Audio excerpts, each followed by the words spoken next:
I thought my own family loved me, until I found out they were planning to cut me out completely. But then Grandma left me a secret that changed everything. Stick with me while I share my story, and if it touches you, don't forget to support our channel by hitting that subscribe button, dropping a like, and sharing it with the people you care about. My name is Hannah Thompson, and I'm 28. Growing up, I always believed family meant unconditional love. I helped out whenever I could, spent holidays with everyone, and trusted them with everything. But lately, something felt off.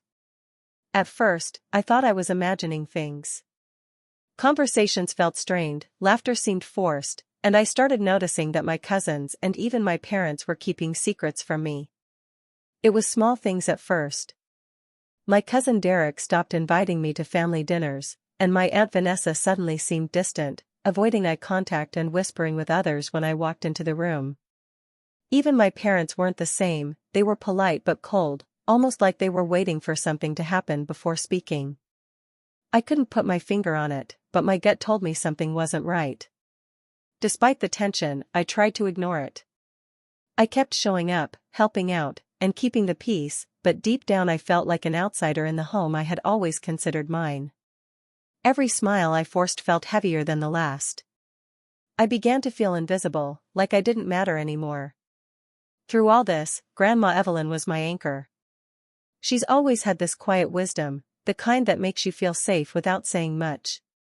She noticed how distant everyone was acting and often gave me these knowing looks, as if she understood more than she was letting on.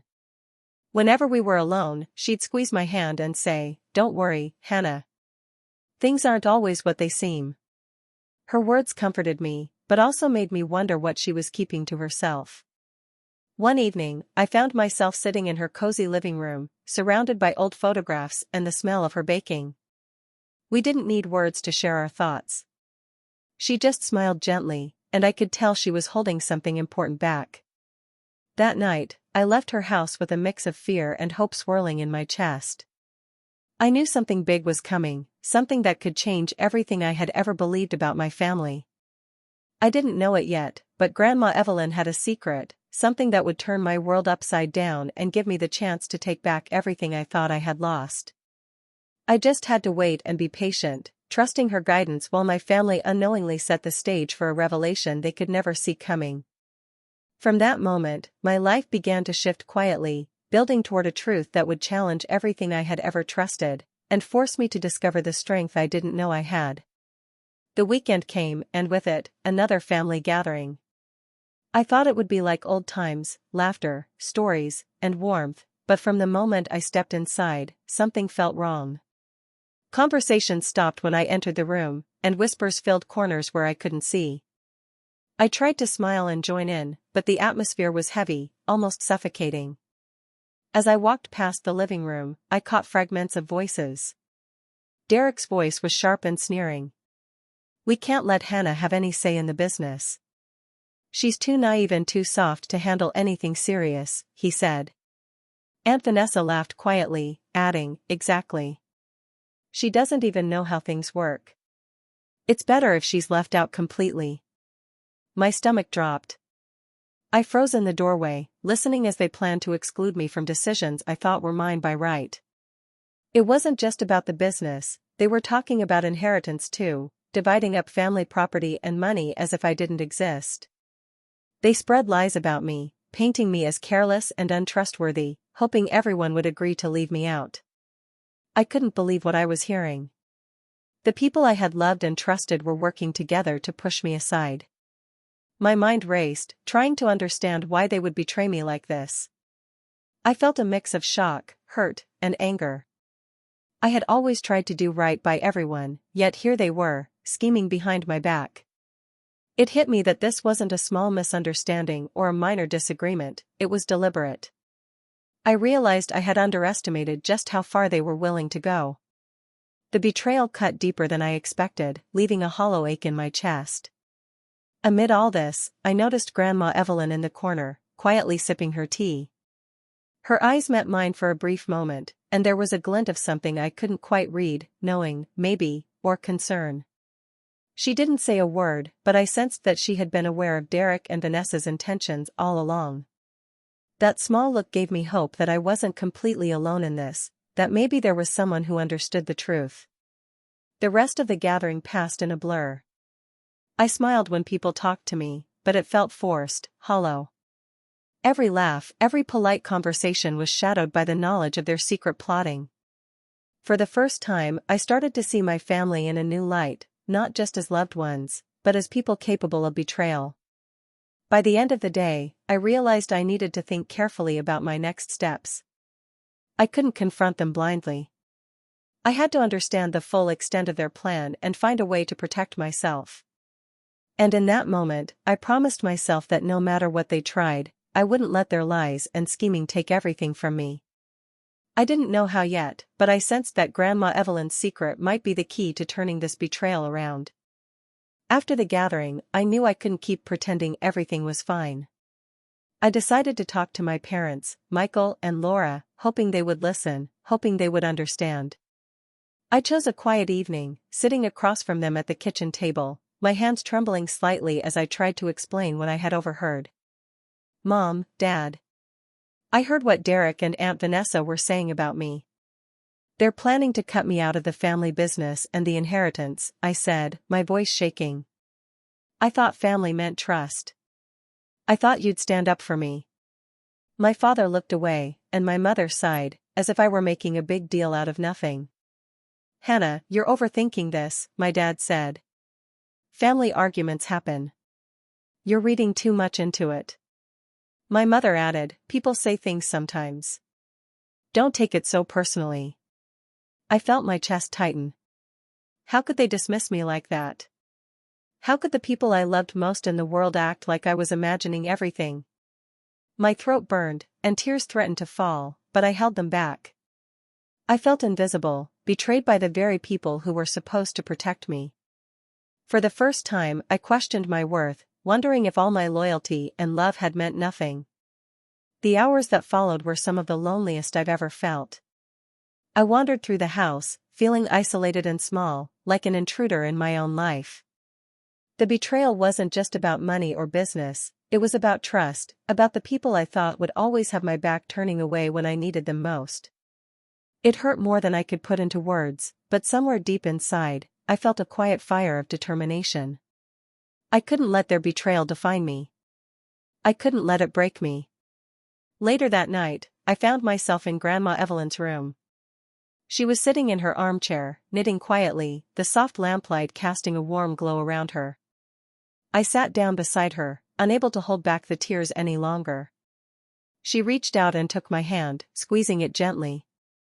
"You're stronger than you think, Hannah," she said softly. "Sometimes people will hurt you because they don't understand what they're losing. But you have more power than they realize." I looked at her, searching for answers, and she just smiled faintly. There was a hint in her eyes, a suggestion that she knew more than she was telling me. That small reassurance calmed me, gave me a sense that maybe I wasn't completely alone, and that this pain could lead to something better if I stayed strong. That night, as I went to bed, I let myself feel the hurt, the sadness, and the betrayal, but I also let myself feel the determination growing inside me. I knew I had to stay alert, plan carefully, and trust that Grandma Evelyn's guidance would lead me through this storm. I wasn't defeated, not yet. A few days after our quiet conversation, Grandma Evelyn asked me to meet her in her study. The room smelled faintly of old books and vanilla, and the soft afternoon light made everything feel calm, almost safe. She motioned for me to sit, and I noticed a small wooden box on her desk. "Hannah," she said, her voice steady but serious, "there's something you need to see. Something I've kept safe for you all these years." She opened the box and handed me a stack of yellowed letters, several legal documents, and a small brass key. My hand shook as I took them, sensing the weight of what I was holding. The letters were written by relatives long gone, carefully detailing family matters that no one else had seen. The documents revealed something I could hardly believe, a hidden trust and a private inheritance set aside just for me. Grandma Evelyn explained that these assets had been kept secret because she had always known some family members might try to take advantage of them, or of me. As I read through the papers, a mix of shock and disbelief washed over me. For years, I had felt powerless, betrayed, and excluded, yet here was proof that I had a legitimate claim to something they had tried to erase me from. The reality of it made my heart pound. I realized that all the scheming and lies from Derek and Aunt Vanessa could now be countered, not with anger or confrontation, but with facts, proof, and rightful ownership. The key in my hand opened a small safe hidden in Grandma Evelyn's study. Inside were even more documents, records of assets, and letters of instruction.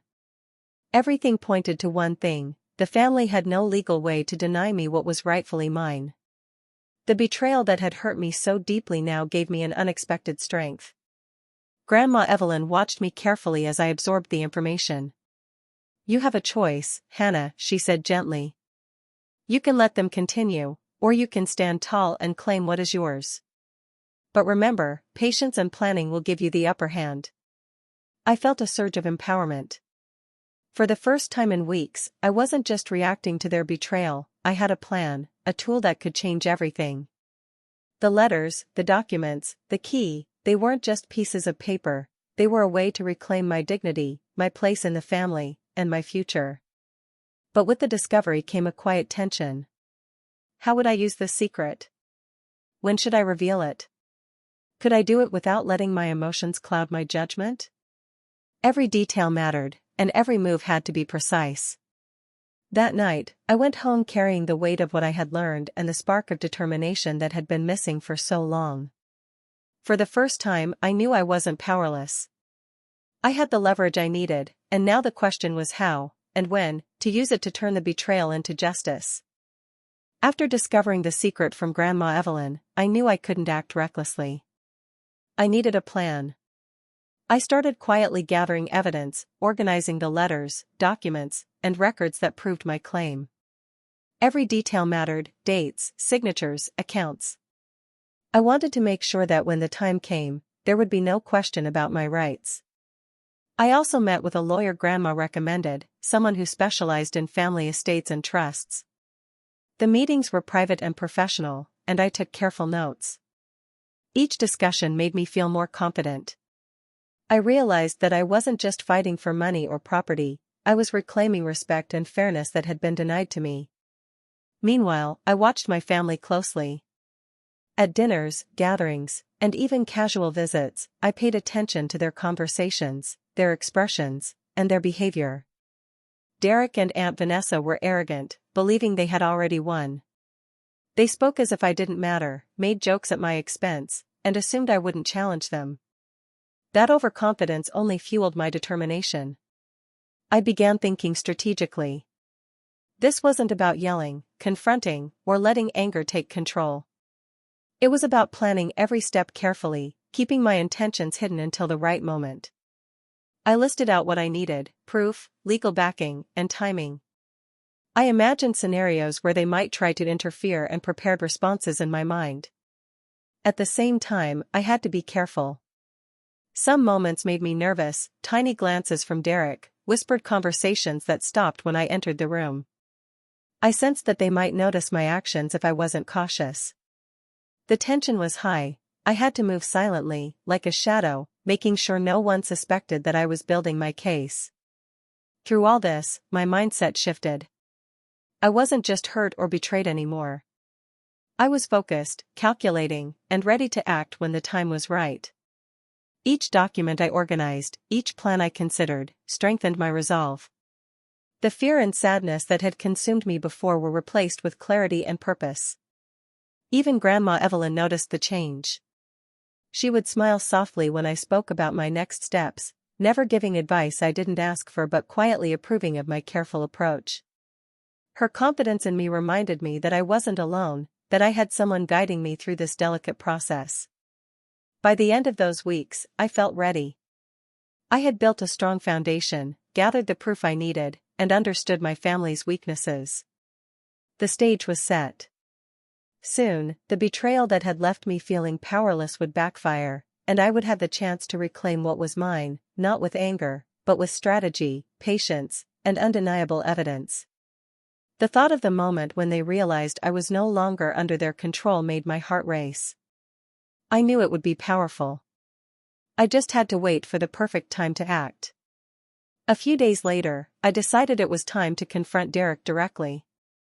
I knew I had to stay calm. There was no point in yelling or crying, that would only give him power over my emotions. I found him in the study, leaning casually against the desk, probably expecting me to stay quiet like I always had. "Derek, we need to talk," I said, my voice steady. He smirked, clearly amused, like this was going to be another one of my harmless attempts to argue. "What is it, Hannah?" "Another complaint," he replied, his tone mocking. I took a deep breath and looked him directly in the eye. "No. This isn't a complaint. This is the truth. I know everything you've been saying about me, how you spread lies to make the family think I'm careless and untrustworthy. I know about the plans to cut me out of the business and the inheritance." Derek's smirk faltered slightly. "I don't know what you're talking about," he said, trying to keep his composure. I leaned a little closer, keeping my voice calm but firm. "I have the letters, the documents, and the legal proof. Everything you've been hiding, everything you thought I didn't know, it's all here. Grandma Evelyn made sure I would have this, and it gives me every right to claim what belongs to me." For a moment, he didn't speak. I could see the change in him, the arrogance fading, replaced by a hint of fear. He had always believed I was naive and weak, someone easy to push aside. Now, the truth hit him like a wall. You can't do that," he stammered, trying to regain control. I shook my head slowly. "I can, and I will. But it doesn't have to be ugly. I'm not here to destroy anyone. I'm here to protect what's mine. You made your choice when you decided to betray me. Now you have to face the consequences." The shift in the room was palpable. Derek's confident posture softened, and I could see the tension in his shoulders. He had underestimated me for so long, and now he was realizing that I wasn't the same person he had tried to manipulate. I left him there, silent, letting the weight of my words sink in. No shouting, no threats, just facts, proof, and the calm certainty that I knew my rights and had the means to enforce them. That was enough to plant fear in him, enough to make him start questioning every move he had made against me. As I walked away, I felt a quiet satisfaction. I wasn't done yet, but this confrontation had shifted the balance. Derek had glimpsed the truth, and I could already sense the cracks forming in his confidence. This was just the beginning, and I was finally taking control of a situation that had once seemed hopeless. I knew that patience and strategy would win, and this moment had set the stage for the slow unraveling of those who had betrayed me. After the confrontation with Derek, I realized I needed guidance more than ever. I went to Grandma Evelyn's house, seeking her wisdom and reassurance. She welcomed me with a warm smile, the kind that made all the tension I had been carrying feel lighter, if only for a moment. We sat in her cozy living room, the sunlight streaming through the curtains. I told her everything, how I had discovered the secret inheritance, how I had confronted Derek, and how I felt the weight of my family's betrayal. She listened quietly, never interrupting, letting me speak my anger, my hurt, and my fear. When I finished, she reached out and held my hand. "Hannah," she said softly, "I've watched you grow into a strong, kind, and intelligent woman. But strength isn't just about fighting back. It's about knowing when to act and when to wait." She talked about loyalty, how it's a rare gift and should never be taken for granted. She reminded me that true trust is earned, not assumed, and that people often reveal their character when you least expect it. "Your family's actions are a reflection of them, not you," she said.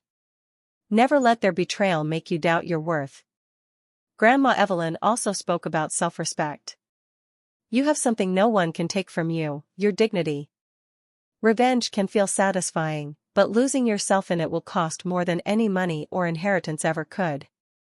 Let your actions show strength, not anger." Her words resonated deeply. I realized that while I had the right to stand up for myself, I needed to do it with control, patience, and grace. She shared stories from her own life, times when she had faced betrayal and deception. She explained how she had survived by being careful, by observing, and by acting with intention rather than emotion. Listening to her, I felt a sense of connection and understanding that I hadn't felt with anyone else.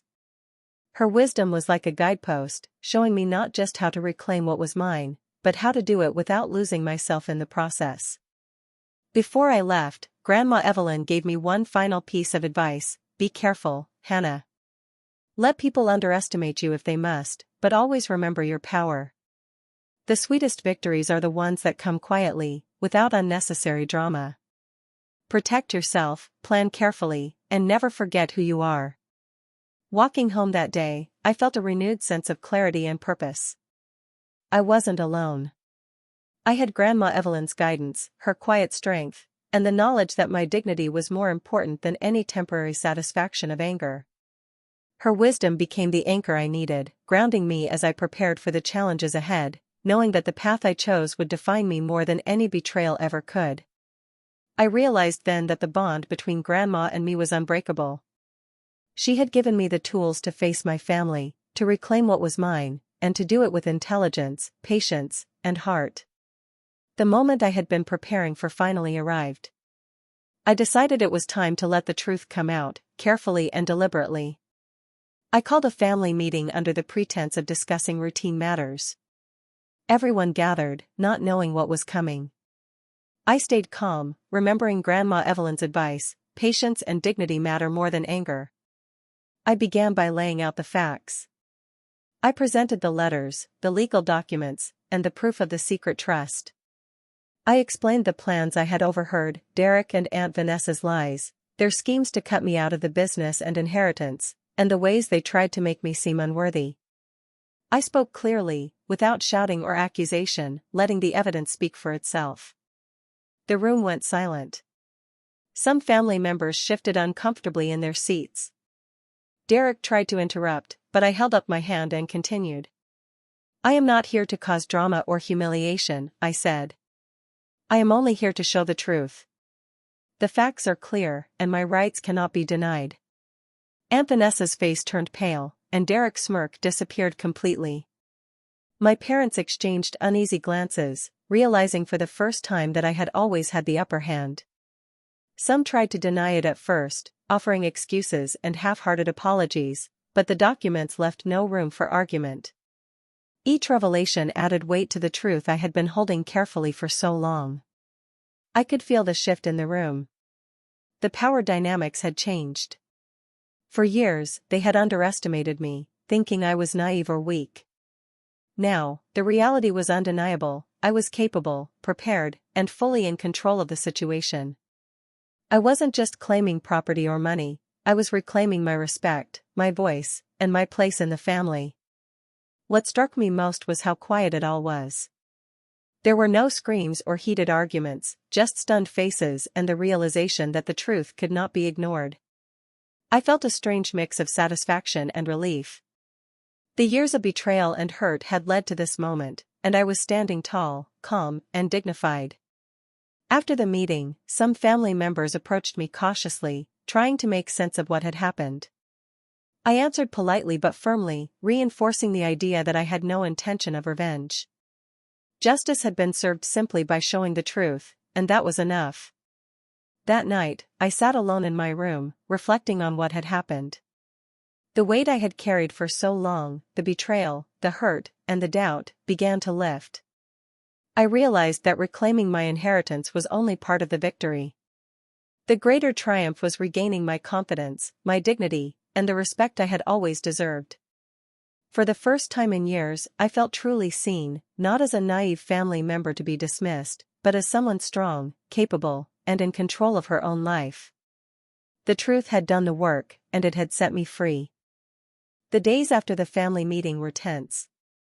Derek and Aunt Vanessa avoided eye contact with me, their usual arrogance replaced by awkwardness and regret. I could see it in the way Derek kept his head down at dinners and how Aunt Vanessa hesitated before speaking. The realization had hit them hard: they had misjudged me and underestimated my strength. Their humiliation was quiet but unmistakable, a reflection of the choices they had made. Even my parents, Michael and Laura, began to see the consequences of their inaction. They had dismissed my concerns, brushed off the lies, and allowed the betrayal to continue unchecked. Now, faced with the undeniable truth, they could no longer ignore it. I noticed a change in their demeanor, less defensiveness, more reflection.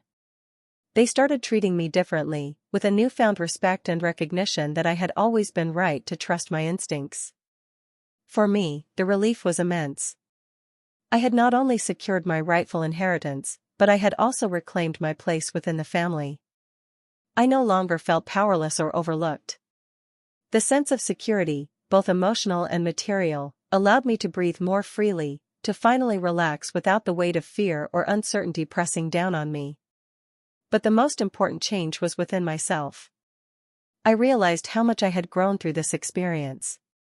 I had learned to trust my instincts, to recognize the signs of betrayal, and to act with patience and strategy rather than impulsive emotion. I had seen who in my family valued loyalty and who would betray it. I had learned that strength is not always loud, sometimes it is quiet, steady, and unwavering. There was also a sense of closure. The hurt I had felt for years, being excluded, underestimated, and misunderstood, began to fade. I no longer needed to prove myself through anger or confrontation. The truth had done that for me. I could look at my family and know that I had handled everything with dignity and intelligence, without stooping to manipulation or revenge. As I observed my family adapting to the new reality, I felt a calm confidence that I had never felt before. I could enjoy the holidays, gatherings, and conversations without fear of being cut out or belittled. The tension that had once filled the house had diminished, replaced by a cautious respect that I had earned. Most importantly, I felt proud of myself. I had turned betrayal into an opportunity for growth, for reclaiming my life and my dignity. I had proven that even in the face of deceit and hurt, patience, careful planning, and self-respect could lead to victory. I had survived their schemes and come out stronger, more confident, and fully aware of my own worth. I knew that this experience would stay with me forever, a reminder of the lessons I had learned and the strength I had discovered within myself. Looking back on everything, I realized how much I had learned about betrayal, trust, and family. For years, I had believed that love and loyalty were automatic within a family. I trusted blindly, gave my heart freely, and assumed that my efforts and care would be enough to earn respect. But the truth was far more complicated. Some people put their own greed and fear above honesty and love, and sometimes even the people closest to you can hurt you the most. At first, it was painful to accept. I had felt the sting of rejection and lies, and I questioned myself constantly. Was I too trusting? Was I naive? But over time, I understood that the fault wasn't mine. I had acted with integrity, kindness, and patience. The betrayal revealed the true nature of others, and that knowledge was powerful. It taught me to see people clearly, to trust my instincts, and to value loyalty above all else. I also realized something unexpected: being cut out led me to a path I wasn't expecting but desperately needed. The betrayal forced me to uncover the secret my grandmother had kept, to learn about my own strength, and to claim my place in the family on my terms. What felt like loss at first turned into a lesson in empowerment. I had the chance to rebuild my life with confidence, independence, and dignity. Grandma Evelyn had been my guiding light through it all. I often thought about her words, her quiet wisdom, and her unwavering belief in me. When I saw her smile after everything was settled, I felt a deep sense of gratitude. She had protected me, guided me, and given me the tools to face my family without fear. Her pride reminded me that the right kind of support can make all the difference, especially when you feel alone. Now, my life is stronger, richer, and more independent than ever. I have reclaimed what was mine, not just in material terms, but in respect, confidence, and self-worth. I no longer fear betrayal or dismissal because I know how to navigate it. I have learned that patience, careful planning, and a calm mind are far more powerful than anger or confrontation. If there's one thing I want anyone listening to take away from my story, it's this: family may disappoint you, they may betray you, and people you trust may turn against you. But dignity, patience, and intelligence always win. Stand firm, trust your instincts, and never let anyone diminish your worth. Life has a way of guiding you to where you're meant to be, even if the journey is painful. As I close this chapter, I feel proud, empowered, and ready for whatever comes next. The lessons I've learned will stay with me forever, and I know that the strength I discovered inside myself will carry me through anything. Betrayal doesn't define you, your response does.